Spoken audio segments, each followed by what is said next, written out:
Macroeconomic modeling in Ghana appears to be on the right track, according to the African Development Bank's latest report on benchmark macroeconomic models for effective policy management in Africa. Now, the report aims to take an inventory of models currently used by countries, gaining a better understanding of the features and predictive capabilities and capacities to diagnose existing capacity needs in African institutions. Although the financial agency pointed out that some limitations in Ghana's macroeconomic modeling are there, it predicts that improved global macroeconomic conditions, strong domestic demand, and growth in capital expenditure are expected to lead to the reboot of the economic activity in Ghana. So from Accra, Ghana this morning, Paul Frimpong, development economist and executive director, Africa-China Center for Policy and Advisory, joins me to talk more about this. Paul, it's nice to have you around on the show this morning. Hello, Paul. Paul, you may need to unmute your device so that we can hear you. Of course, we can see you, but we need to be sure that we have audio quality feedback from your end. Can you hear me? Okay. Okay, that's good. Now, Paul, macroeconomic modeling is a crucial tool for economic policymakers when it comes to evaluating and determining how effective government's economic policies have been over time. Now, in the case of Ghana, how would you rate the different policy decisions made, and of course, what impact that has had on the country's economy so far?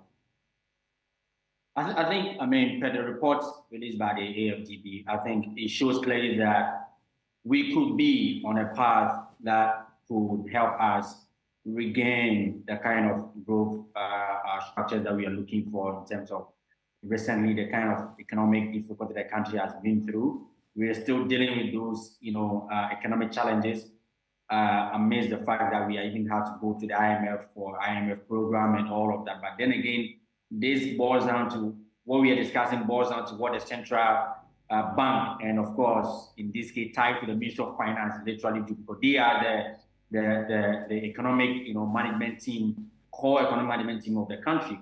Now, in the case of Ghana, again, we could be on the right track, but we have seen multiple kinds of situations where most of these, models that we believe can work are usually exchanged for political expediency, right? So you get a situation where you're seeing the Central Bank of Ghana taking certain decision that you can actually tell that decision is actually born out of political expediency, not because it's fit into the model that they are actually using to help the country, rebuild and recover. So for me, I think the bottom line is that yes, we could be having the right mix of components in our model, which is mostly what we call the quarterly projection model that we are using, so that we can actually anticipate and predict and also come across some of the risks that the country is likely to be exposed to, and also to help provide regular updates on where we are as economy.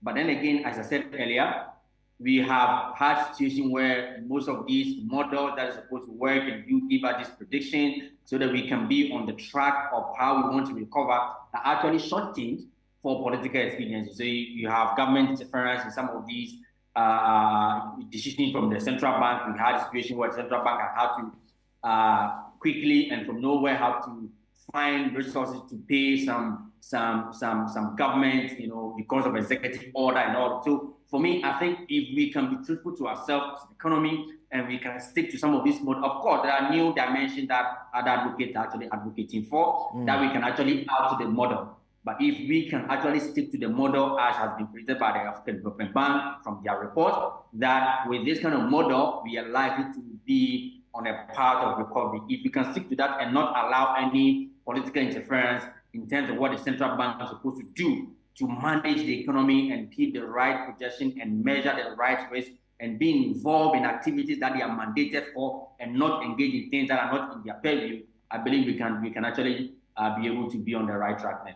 Well, Paul, it's quite interesting that you are saying there's a possibility of a political undertone in this macroeconomic model and, of course, the policies that the Ghanaian government is trying to bring on board. Of course, we're still aware that Ghana for some time has been struggling to keep its economy afloat. There are also issues around restructuring talks over its debts. Businesses are not looking too fantastic as one would have expected. But then for the AfDB to come out and say that Ghana is on the right track, don't you think that is a little bit encouraging? Are you trying to say that there has been no policy or the approach that Ghana is trying to bring on board to try to anticipate economic issues and shocks and to find suitable solutions to them? Are you trying to say that all these efforts of governments are not really the way that, of course, the African Development Bank and, of course, the international community and everyone within the stakeholder are looking at? Are you saying there's nothing that we can hold on to as positives? Of course, the projections, from the report shows that if we are able to stick to the current model that we are using and avoid any form of interference, as I did mention before, we have several situations. In fact, as recent as a couple of weeks ago or a couple of months ago, there was even a whole demonstration in the capital of Accra against the central bank. For the first time in the history of the country, the citizens actually demonstrated against some of the decisions of the Central Bank of Ghana. And this report actually is directed at the what you call macroeconomic benchmark used by the central bank, right? So it speaks to exactly what I was saying, that if you can remain disciplined and remain focused, of course, we can actually probably be on the path of recovery. I do not see, as I said earlier, as recent as possible when people demonstrate against the system. There was some decisions that you can see these are politically motivated decisions from the central bank, and that got people infuriated, that they believe that this is not how a central bank is supposed to run. Because if you are in charge, and how are all these playing into the benchmark that you were using to measure the entire economy? So for me, it's very important, and we cannot take that away. Yes, it's a positive outcome that we could be on a path of recovery again.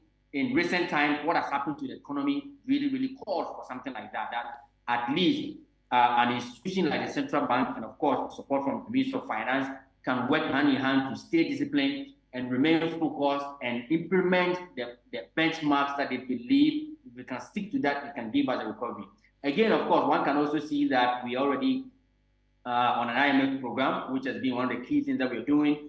Apart from that, we have what we call the debt restructuring program. We're still undergoing, and that these two are very fundamental to the benchmark that the country is setting for itself. That these two, I believe, are part and very core part of the model that has actually informed the AfDB report, because they know that we are the IMF program, which has its own KPIs that we have to meet. So all of this will be factored into the model. We have our own debt restructuring program that we are doing, both domestic and external, which are all going to be part of them. So these two are very key pillars in terms of what Ghana is trying to achieve and the kind of growth that we are trying to anticipate to get in the coming months and the following in the coming year of 2024. So for me, these two are very core components, which are actually might have been some of the reasons why the report indicates that with this kind of implementation, definitely our benchmark, macroeconomic benchmark that we are using can actually yield positive results in the coming year. Well, Paul, we may need to still do a little bit of evaluation of the Ghanaian economy as it is right now and look at the model approach.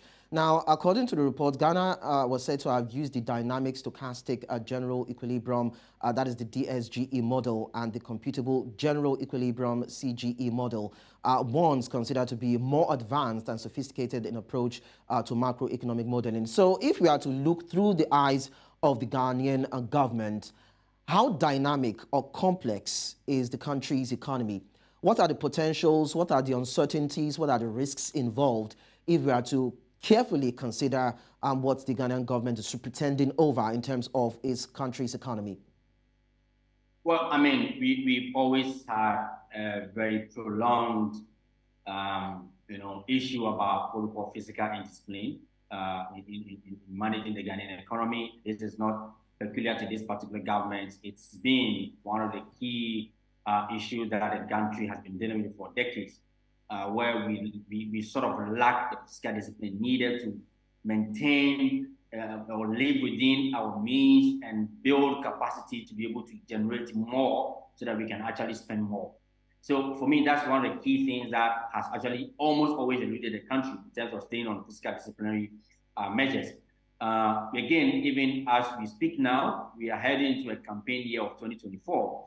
And we look at the economic trough of Ghana, and we look at how the models in terms of how the growth pattern has been, we almost always run into a ditch when we are in an election year.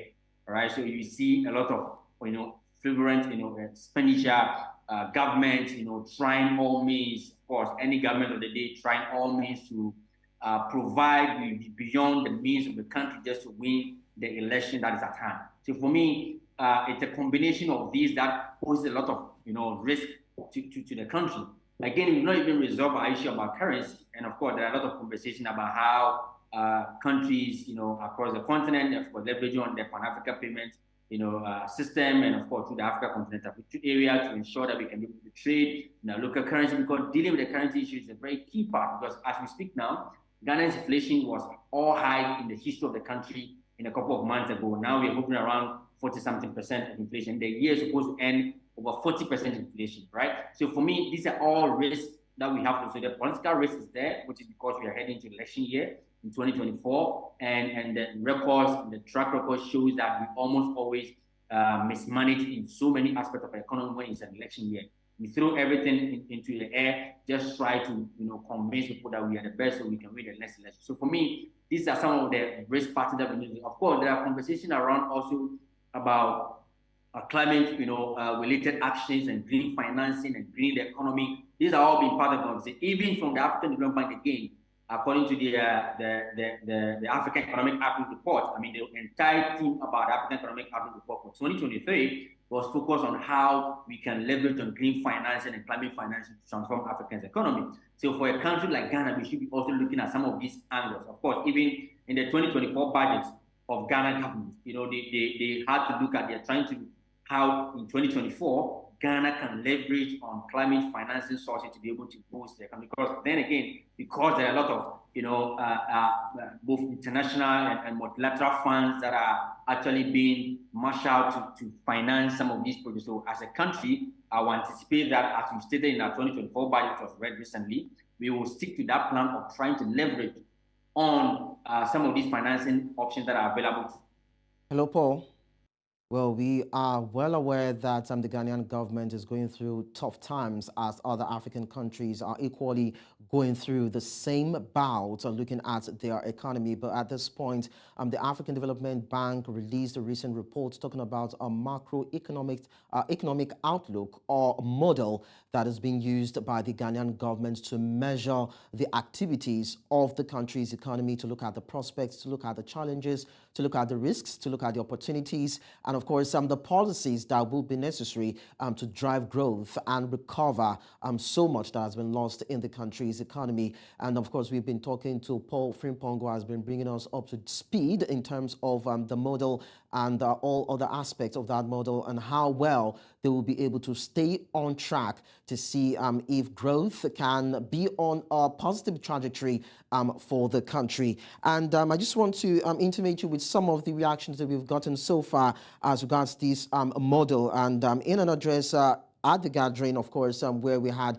the AfDB and stakeholders talk, the Professor Kevin Chika Urama, who is the Vice President of the African Development Bank, talked about the macroeconomic models and what it provides in terms of the tools that it affords countries to effectively understand and predict the behavior of their economies, analyze policy response options, evaluate possible outcomes, and guide their implementation, monitoring, and evaluation. And it said that these models are only a way to attempt and predict the realities of an economy in a logical manner to inform decision-making under specific assumptions, context, and realities. And that has been a bone of contention for some analysts, saying that whatever it is that this particular model provides, it might not really give the actual representation of what the economic status of a particular country is, and there will be the need to accommodate or juxtapose this particular macroeconomic model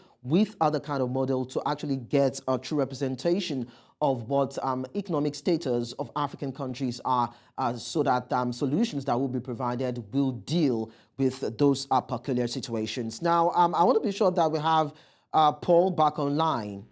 Hello, Paul. Yes, I am.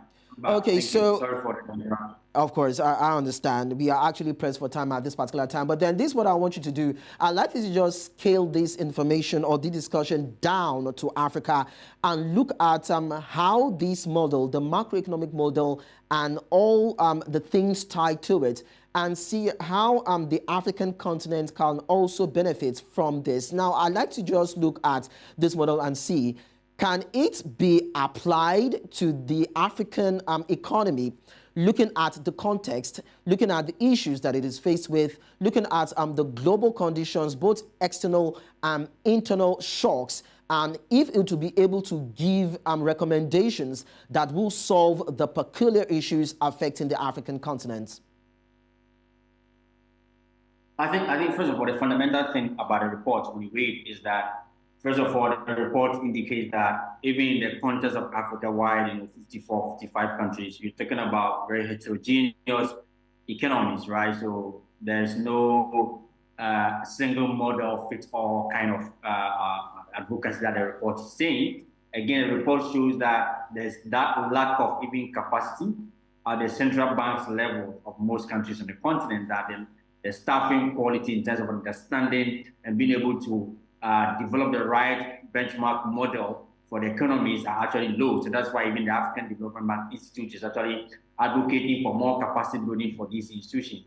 But then again, as I said earlier, we're talking about 54, 55 different countries, different levels of development, different level of growth, different, shocks levels in terms of how the economies are structured in dealing with external shocks. So for me, I think those are very key components we need to look at. But most importantly, you should also understand that the macroeconomic, modeling, benchmark modeling, is not supposed to, is not assumed to be 100% predictive of what could happen to the economy. It just should serve as a guide. If you have a very tight model that actually encompasses most of the, you're able to anticipate most of the risk exposures that the economy has them in, you stand a chance of at least beating down the kind of shocks that you can get if your model is actually very porous and it's not that good or strong enough. Right? Okay. So Paul, we actually, yes, Paul, we're actually pressed for time now, but I'd love to